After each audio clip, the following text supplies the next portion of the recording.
We're going to start with Fox News. This is from an hour ago. We're going back to Iran and we're going to learn more about the situation over there. So the last time that we talked, let's see, Iran, I was thinking like this was the best chance yet that we had for an actual deal, like a deal to end the conflict or something. That hope was probably a little bit misplaced. I did say throughout, I said there's a possibility that this could be a classic Trump pump fake. He's going to, just go right in and start bombing again. And it looks like that's what we got. I will say, I do think it was the closest we've gotten so far before this latest round of bombing that seems to have taken place. But I do think that he was probably he got the boss call from various like Zionist mega donors, Epstein affiliates, whatever, right, who all said, or from Israel themselves, who said, yeah, we got pictures of you better not do this shit. Like, I think something influenced him to like back off. But I will say that the reason that I thought it was the most likely so far to be one that actually succeeds was because of how mad it was making everybody, all of the neocons, how mad it was making the Israelis. That was what made me think, okay, this one might actually have a chance. But it looks like at this point, though. So yesterday, I think America bombed okay. My understanding is that America bombed a ship, like a ship that they claim was laying mines. I think Iran disputes that and says that they were just, fishermen or whatever. And judging by America's track record of, blowing up fishermen ships, I'm more inclined to believe Iran. But yeah, and so then Iran retaliated by firing on them. Then America retaliated against the retaliation by launching some drones, I think, to go to hit like the missile sites where Iran was shooting from. And then Iran, I guess, like took down a drone and I think like locked onto an F-35, which I think is the second time that they've done that so far. Which, if you're unaware, the entire premise of the F-35 is that it's supposed to be impossible to lock onto. So just another blow for that $1 trillion project of America's. So anyway, let's go ahead and watch what Fox News is going to say here. This is actually do I want to start with this one? Yeah, let's just start with this one. So this is going to be about Trump's. I'm assuming they're going to talk about a little bit more of it, but than just what the title says. But I also know that Trump has recently decided that he's trying to tack on other concessions as well, including trying to get all of the Gulf states to agree to the Abraham Accords. Which, my God, man, you're not reading the room. Let's go ahead and watch this video from Fox News and let's see what's going on. And a big morning at the White House. President Trump will convene his cabinet. Nope. I'm not falling for it. Not again. We're going back to normal 1.0 speed. And a big morning at the White House. President Trump will convene his cabinet at 11 a.m. Eastern. Negotiations with Iran are set to dominate the discussion. And Brian Hook, former U.S. Special Representative for Iran, is here. Here's a headline from the New York Times. Iran begins lifting months-long internet blackout, officials say. First of all, is that true? Yeah, it does seem that Iran has restored the internet. It's been off for 3 months. Imagine, like in the U.S. economy, if the internet were turned off for 3 months. Well, they don't understand this stuff at all. And so Iran does shut off the internet typically during times when the government needs more control over their population. That is true. America hasn't ever in a long time, at least, hasn't been in a circumstance where it needed to exert as much control over its population. But and it was probably the last time I would be saying would be like the McCarthyite sort of stuff or whatever during Vietnam. But they didn't didn't have the internet really back then. So we probably, I don't know exactly how America would do what America would do under that particular circumstance if we were in a situation like that. But Iran does turn off the internet in order to they claim it's for security reasons and stuff, but I also think it is to, in some ways, limit communication with the outside world, by the government. It also, like, the reason I say it's somewhat legit is because America and Israel use internet operations in order to try to affect the public and to try to, usually try to manipulate people into, going out and engaging in coup attempts or whatever, like that sort of stuff, trying to manufacture things like that inside of the government. So that's like I'd say the legit reason that they would do this. But I also want to be clear though that it's not like the internet is just gone. They have an internal internet as well that they use inside of Iran in order to, for things like banks and like the important services that need to be up or whatever are still going to be up inside of Iran. They just cut off communication with the outside world. It's very similar if you understand China's walled garden approach to the internet, where they have almost their own internet on the inside and they control what is allowed in and out from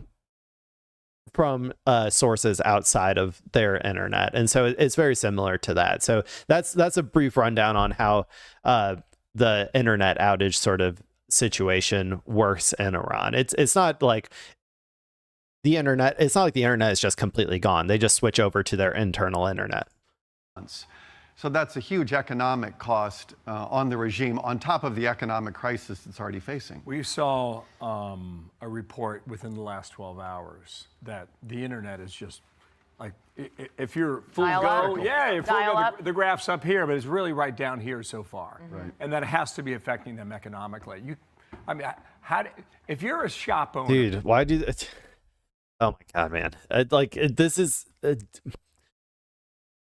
It's not that important. Look, I'm telling you, the economy stuff is always a red herring because this is no different. The economic impact of the internet being out is like probably minuscule compared to the economic impact of like the blockade. And even the blockade, I've told you before, they can live with that indefinitely. It's no different than an escalation of the sanctions regime. And they've lived with their sanction regime for like the sanctions that we have imposed on them for 20 or 30 years. The internet is nothing. This access to the outside world for internet, I'm sure some businesses, I'm sure there are some tech businesses or something inside of Iran that are suffering from that, right? But they're in war. They're at war. I think that they can deal with that, while they figure out the whole wartime situation.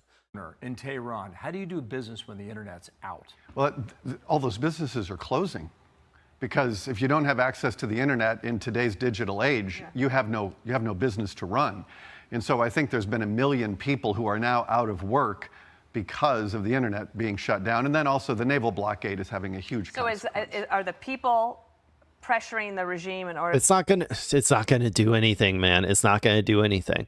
These people, they will be largely fine if they will have support systems. The government, I guarantee you, has support systems for people who are feeling the impact of this war. The government can manipulate their currency. The government can do lots of things. The government can take money that they may have stockpiled from crypto or something back in the day, and they can strategically release it to help these people get the necessities they need in order to survive. People aren't going to be destitute, dying on the street because the internet is out. That's a ridiculous assumption. In order to come to the table to make a deal, and is this memorandum of understanding going to lead us to a place where the straits reopened and they can make some commitments that we can trust? Well, on the first question, back in January, you had 5 million people protest. And the regime killed about 42,000 people, which is 4 times the number of people that China killed in Tiananmen Square. So it was a big crisis. Then you had... I've talked about it a million times. They're just lying about the number. They're lying about the number. Give me the names. Give me all 40,000 names, and then I'll believe you. They haven't given us the 40,000 names, so I don't believe them. Iran has provided the names of all of the people that they know were killed on that day. And they have also asked America to give them all of the names of all the other people that they're claiming are dead. And America has refused to do so. That's why I don't believe it. Now you've had almost 2 months of war and a ceasefire. The Iranian people seem to be staying home. But the regime is worried about the people coming back on the street. and then putting pressure on the regime that might then possibly, if it were to, cascade and spiral, could bring. This is just a funny juxtaposition right here, because this is what you're seeing right here. If you're watching this, like if you're not doing audio only and you're watching this, is that you see a guy trying to claim that all of the people in Iran are ready to overthrow the government any day right now. And if you look directly behind him on the video that they're showing on screen, it is quite literally a graffiti on the side of a wall saying "Down with the USA" with a like American flag and then Khomeini like stenciled graffiti on it. It's like you couldn't embody how disconnected these people's analysis are from the reality on the ground if you wanted to. This is a perfect juxtaposition. This is what I try to talk about all the time, is why you can never take these people seriously, because they never, ever, ever actually look at the material conditions on the ground, and they never come to any conclusion other than what they think will be beneficial from like a State Department talking point. You need to use your brain, people. You need to use your brain. And this is just a hilarious picture that they have right here. The regime into a survival mode. And so that's sort of the first question. I think on this MOU, I think of it as an interim step to get to a broader deal. Right now, if you could have an MOU that would... Look at this, man. Look at this, like, this piece on the wall. They shouldn't be showing this, man. If they're trying to, like, say that the people are actually, the Iranian people are so happy that we bombed them and they're just ready to rise up. They really shouldn't be putting, all of this anti-American graffiti that's all over their country on the wall to show the exact opposite. Reopen the strait. That would be very good, as Bill was talking about, for energy prices. That would help stabilize, I think, the American economy, the global economy. But that would just be a narrow first step toward a broader deal that would address the nuclear program, the missiles, and the proxies. So if that's the case, then if they go into this 60-day... The proxies, dude, you really think you're going to get that sort of concession from Iran at this point? My God, they just live in an alternate reality. They always have to live in an alternate reality until they get forced back down to reality. And I mean, eventually they'll understand, because they have to understand, but they'll just pretend. When it finally comes to the point where they have to be forced, like America is straight up forced into accepting all of Iran's concessions, they're going to like they'll try to spin it as a win, and then afterwards they'll just forget about it. There will never be any comeuppance for these people for being just like professionally wrong all the time. Extended ceasefire, and you open the strait, and the U.S. Navy backs off somewhat. This becomes a more prolonged conflict with an uncertain date somewhere down the line. Are we okay with that? Well, I don't think that it ends up relieving the military pressure. The president can keep the theater just as it is, and the military, our military is very well postured in the region. So at any point, the president can return to the battlefield. Why would they accept that? Why would they accept that? Okay, my understanding of the memorandum of understanding, or whatever it's called, is that step one is both America and Iran slowly back off over controlling traffic through the Strait of Hormuz. Now, what that looks like, we'll see. I think that Iran is still going to maintain some level of control over it throughout that process, but that's like step one. And if you can't even get to step one, then they're not going to accept anything. That's what I said before, is that like it was probably the stupidest geopolitical strategic decision that I've ever seen in my entire life, is that America did not end their blockade when Iran said, okay, we will open up the strait as a part of the ceasefire, right? When we first got into the ceasefire, Iran tried to open up the strait. They said, okay, well, as a show of good faith, we will open it up. And America was supposed to as well open it up. But then I think Hawks, like this fucking loser right here, spoke into his ear and said, no, you should keep up the pressure. Keep up the pressure. See, they're already capitulating. You should just keep up the pressure. And Trump, like a big fucking, I don't know, like dog that just remembers the last thing that was spoken to him or whatever, said, oh, okay, I guess I'll do that. And so then he fucking kept the strait blocked from American side, and then Iran said, okay, then fine, fuck it, we'll reclose it again. And so what would have happened is if they would have actually backed off there, then America wouldn't be on a fucking timeline. America could have slow rolled this as long as they fucking wanted if they had backed off, because the economy could have started recovering. And then America could have taken all the time in the world to try to pressure and negotiate with Iran. So when America did that, I was genuinely perplexed at the stupidity of that move. And now he's trying to say we should do that again. We should do it again. The stupidest decision, the stupidest geopolitical decision that I think I've ever seen. We need to do it again. These people are idiots, man. And it's I think crazy. that's the leverage he has. He has military leverage, and he has economic leverage through the naval blockade. So I think you've got diplomacy that's backed by military strength. And I think I haven't seen in my experience, remember in the first term, the president met with Kim Jong-un from North Korea 3 separate times. Over a year. Yeah, exactly. In Hanoi, they couldn't reach a deal. And so the president walked away from a bad deal. There is very strong precedent for the president not accepting a bad deal. So if the talks around the MOU break down, what happens then? What happens if Trump walks away from the deal? Answer that. What happens? The entire global economy falls off a cliff. There's blackouts across all of Europe. Europe is unable to is not able to provide the energy that it needs to keep power on. There are literally like rolling blackouts throughout Europe, and East Asia is just completely fucked. Like there's no energy. Like they might be like full total blackout like 24/7 at that point. And America gets up to $7-8 a gallon all across the world, all across the country, even in the Midwest. It'll be like $15 a gallon in California. That is what happens if Trump walks away. That is what happens. That would be what happens if America decides to walk away from this deal. So I don't think he's going to do that. I think that eventually he is going to be forced to accept Iran's terms, because he won't be able to handle the international pressure that is going to come along with that, along with the domestic pressure. But I don't think that's anywhere near as significant as the international pressure that would come from that. the president can return to the battlefield or restore the naval blockade. What about our allies in the region? Do you think they will come on board and sign on to the Abraham Accords, as the president asked the other day? Yeah, our Gulf partners have asked the president to come to an agreement on the MOU, to open the strait, because they need it open. He has asked in return, I need you to join the Abraham Accords, which was a signature achievement of the first term. And I think you have a number of Gulf.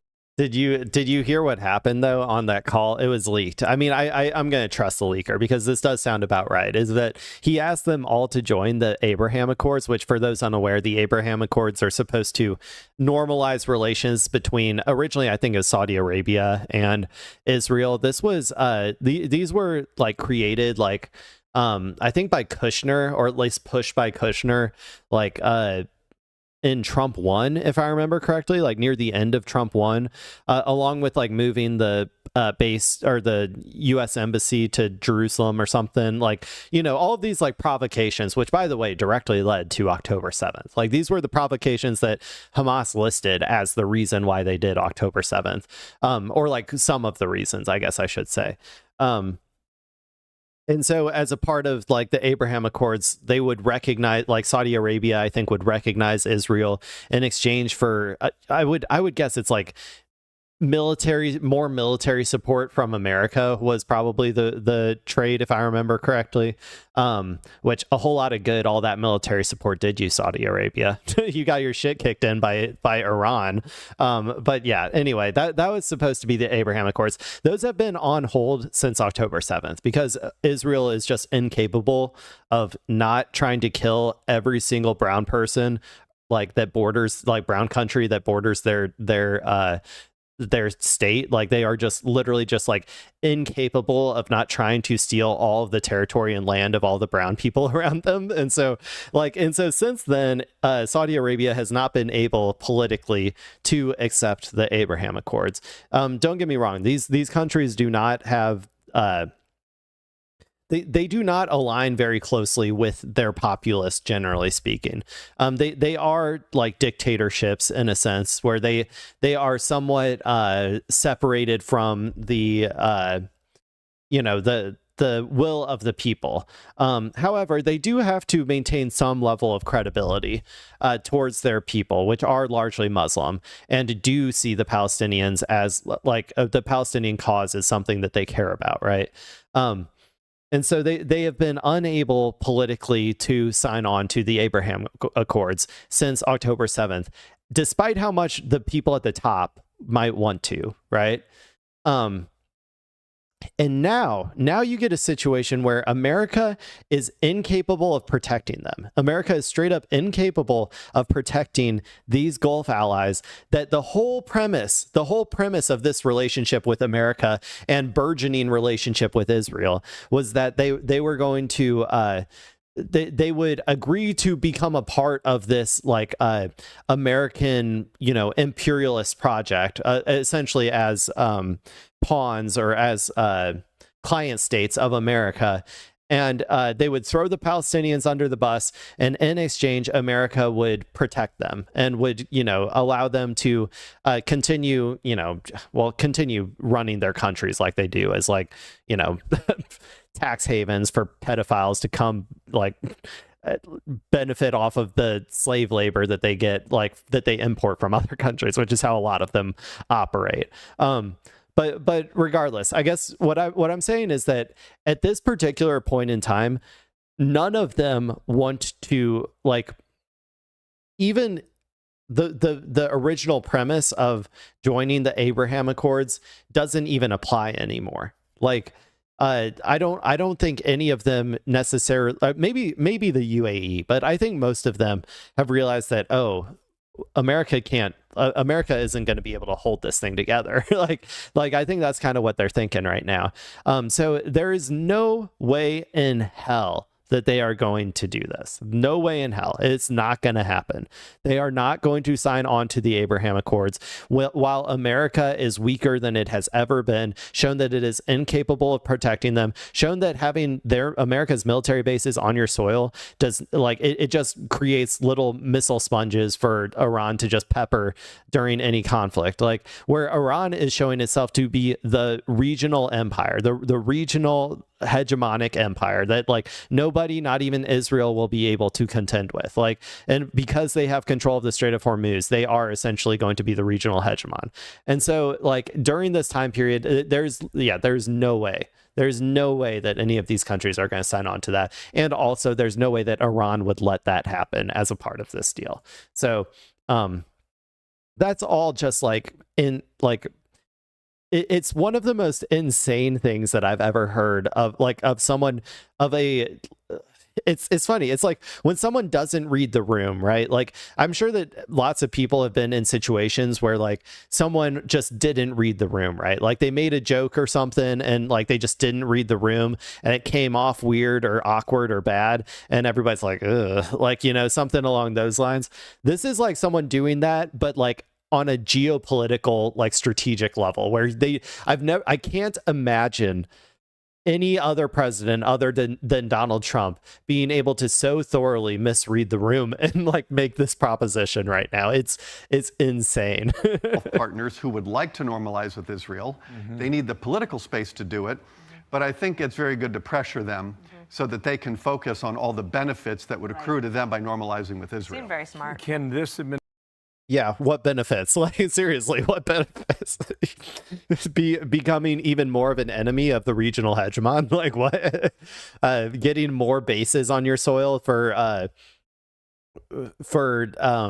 America to not protect, like, for America.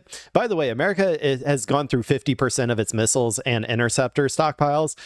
That means none of these people are getting any of that shit for a long ass time either. America can produce like 2 missiles a year. Like, it's not gonna, like, you're not gonna get that either for a while. So, like, what benefit would you possibly get from signing on to the Abraham Accords? The only thing you would get is more political instability in your country.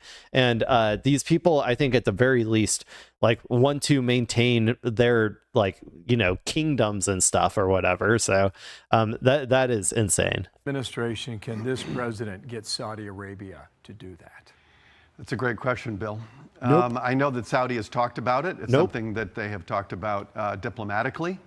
I think it's a place that would be of great economic benefit and strategic benefit to Saudi and its economy and its security. No. Because Israel is now providing a security. All of these are the exact opposite of what the Saudis will likely be thinking in their head at this point. There's no way they possibly think that this would be good for their regional security to do. The umbrella for other Gulf partners in the region.